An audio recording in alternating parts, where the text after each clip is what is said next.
Can we please just talk about this whole Taylor Frankie Paul situation in a way that probably nobody has? You guys are simultaneously defending and villainizing this woman from all whatever end of TikTok that we're on.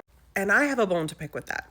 Yes, her and those women and those guys, they were all living some sort of crazy ass life that none of us were there for, none of us witnessed, but we watched it all get very messy very, very quickly all over TikTok.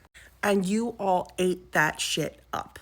And did any of you think that any of those people were mentally and emotionally stable? Like, be so for real for a second. Normal, healthy people are not doing the things that they're doing and then talking about it all over the damn internet. Hence why they wound up getting a show, because you guys ate it up. You guys couldn't get enough of that drama. So you have contributed and created this situation. And then let's talk about the culture, because you know that culture encourages very young people to get married, and they are not mentally and emotionally stable enough. Their brains aren't even literally developed enough to be making the decisions that they were making and becoming the parents that they become, which is why it continues generationally, right? And I honestly don't give a fuck about this situation like at all, but I am getting annoyed that my feed is being clogged by it and no one's talking about this. The only true victims here are the kids.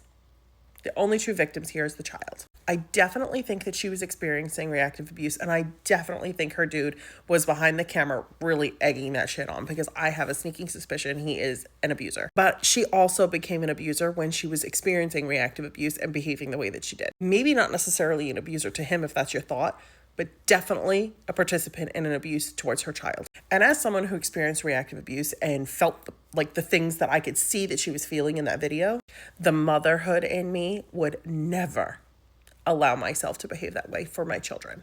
The motherhood in me was more of a call than the abuse ever was. The need to protect my child outweighed my absolute loathing for my abuser. And that's the thing I think a lot of you are forgetting, is that the child was actually the one who suffered. Because when I heard that little voice crying out, all I wanted to do was run there and scoop that kid up, because it was the saddest thing I've heard in a long time. The fear in that little cry was just absolutely gut-wrenching. And I don't know how a mother could ever contribute to that. I don't care if you're a victim yourself. Your child was always more the victim than you are. So maybe if we could all just stop caring about her and start caring about her child, that'd be great.